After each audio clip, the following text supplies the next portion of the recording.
A French king truly believed his body was made of glass. This is the strange and tragic story of King Charles VI, a monarch whose mind shattered and took his kingdom with it. By the end of this story, you will understand how one man's delusion plunged a nation into chaos and changed the course of history. We will uncover the mysterious illness that convinced a king he could break at any moment and explore the political turmoil that his fragile state unleashed. What does it truly mean for a leader to lose their grip on reality? France was a kingdom under siege from all directions. The 100 Years' War against England was a relentless drain on men and money, a conflict that stretched across generations.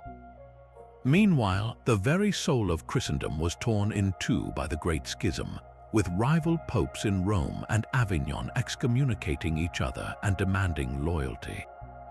This was not a stable realm awaiting a steady hand, it was a pressure cooker, and at the center of it all, the French nobility, a class of powerful dukes and cousins to the king, watched the throne with hungry eyes, constantly jockeying for influence.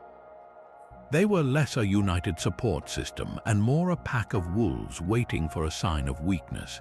The entire continent was a chessboard of shifting alliances and simmering violence. Can you picture the sheer weight of that crown? Every decision could mean victory or ruin. Every misstep could embolden an enemy or spark a rebellion. It was into this world of perpetual crisis that a young King Charles VI stepped, a world where the slightest tremor at the center could shatter the entire kingdom. The pressure of that crown finally became too much to bear. In the sweltering summer of 1392, the king's mind fractured in a forest outside Le Mans. He was leading a military expedition against a rebellious former advisor, a journey undertaken in oppressive heat. Without any apparent warning, Charles VI drew his sword, spurred his horse, and charged at his own men, screaming that he was betrayed. He killed 4 knights before he could be subdued, lost in a fog of pure, unadulterated paranoia. This was the first public, violent rupture in his sanity, a terrifying preview of the delusions to come. The most chilling of these was his unshakable conviction that his body was not flesh and bone but glass. He genuinely believed he was a living, breathing statue, a fragile vessel that could shatter from the slightest bump or jolt. Can you conceive of the terror of that existence, the constant, gnawing fear that your own body might simply break apart? This was not a metaphor for the king. It was his reality. He refused to ride a horse for years, terrified that the motion would cause him to splinter. He demanded that iron rods be sewn into his clothing, believing they would provide a structural framework to hold his brittle form together. He would often sit for hours in one position, afraid to move. Most heartbreakingly, he forbade anyone from touching him. The most basic human comfort, a reassuring hand on the shoulder, became a source of absolute dread. This isolation must have been profound for a man surrounded by a court of thousands. The tragedy deepened at a masquerade ball, later known as the Bal des Ardents, the Ball of the Burning Men. The king and 5 nobles, dressed as wild men in highly flammable flax costumes, were performing a dance. Someone got too close with a torch and the costumes ignited. 4 of the men burned to death in front of the court. The king himself was only saved because a quick-thinking duchess threw her wide skirts over him to smother the flames. The horror of that night, the smell of burning flesh and the screams of dying friends, surely seared itself into a mind already teetering on the edge. What could cause such a catastrophic break from reality? Historians and physicians have debated for centuries. Some point to a possible inherited mental illness like schizophrenia, noting that other relatives displayed signs of instability.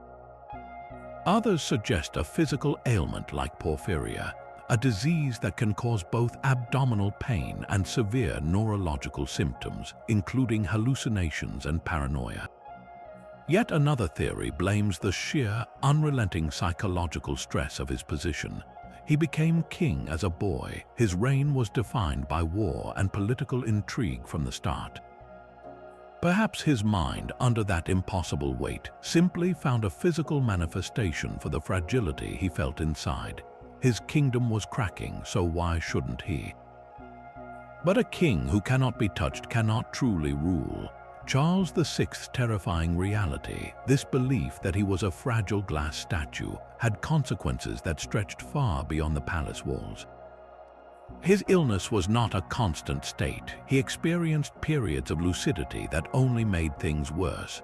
For months, the court might have a functioning monarch, only for the glass delusion to descend once more, plunging the government back into paralysis. This created a dangerous and unstable power vacuum. Who was in charge when the king was lost in his own mind? The answer tore France in two. The king's powerful uncles, the Duke of Burgundy and the Duke of Orleans, saw this weakness not as a tragedy to be managed, but as an opportunity to be seized. Their rivalry for control of the king, the treasury, and the kingdom itself escalated from political squabbling into open hatred. The king's personal delusion of fragility had become the nation's political reality. The feud between these two houses exploded into a bloody civil war, pitting the Armagnacs, who supported the Duke of Orleans, against the Burgundians. Frenchmen fought Frenchmen in a brutal conflict that crippled the kingdom from within, burning villages and draining the treasury that was meant to fight the English. This internal collapse was the opportunity England's new king, Henry V, had been waiting for.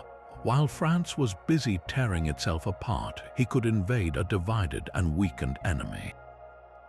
The direct result of this internal chaos was the catastrophic French defeat at the Battle of Agincourt. On that muddy field, the French chivalry was slaughtered, not just by English longbows, but by their own disorganization and the political fractures born from a mad king's court. One man's belief that his body was made of glass did not just lead to his personal isolation. It shattered the very framework of his kingdom, leaving it broken and vulnerable for an enemy to conquer. His physicians were faced with a medical crisis without precedent. How do you treat a king who believes he is made of glass? The royal doctors, the finest minds in medicine, were utterly unequipped. Their entire understanding of illness was rooted in the balance of four bodily humors: blood, phlegm, black bile, and yellow bile. An imbalance, they thought, could cause any manner of ailment, including madness. So their treatments were as brutal as they were misguided. They prescribed vigorous purging with potent laxatives and emetics, trying to expel the corrupt humors they believed were poisoning his mind. They performed frequent and copious bloodletting, draining what they saw as an excess of blood to restore his internal equilibrium. Each of these so-called cures only served to weaken the king further, draining his physical strength while doing nothing to mend his fractured psyche. When these physical methods failed, the diagnosis turned to the supernatural. Perhaps the king was not ill but possessed. Exorcisms were performed, with priests chanting and waving relics, attempting to drive out the demons they believed held his mind captive. The court also tried more superstitious remedies. Some advisors insisted on surrounding the king with the color red, believing it possessed a calming, strengthening power. Others attempted to shock him back to sanity, creating loud, sudden noises or staging elaborate scenes meant to jolt his mind out of its delusion. One infamous story tells of a courtier who burst into the king's chamber screaming that the castle was under attack, hoping the adrenaline of a fake crisis would restore his reason. It did not. It only fueled his paranoia. Placed next to our modern understanding of mental health, these efforts are a profound tragedy. Charles VI was a man in immense psychological pain, trapped within a prison of his own mind. He was suffering from what we would now recognize as a severe psychotic disorder, a condition that requires compassion, therapy, and carefully managed medication.